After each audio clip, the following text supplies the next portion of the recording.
అప్పుడు ఆ డోనా వాళ్ళమ్మ ఆ ఇద్దరు ప్రీస్ట్లను తీసుకొని ఆ బొమ్మ దగ్గరికి వెళ్తుంది.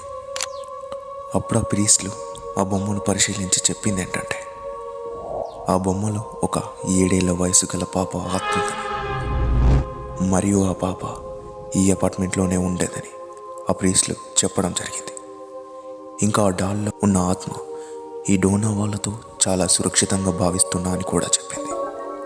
దీంతో ఆ డోనా, నేను ఈ డాల్ని నా దగ్గరే ఉంచుకుంటా అని వారితో చెప్పడంతో వారు వెళ్ళిపోతారు.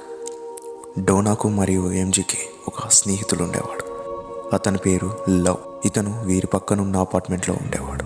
ఇతనికి ఆ బొమ్మ ముందు నుంచే నచ్చేది కాదు.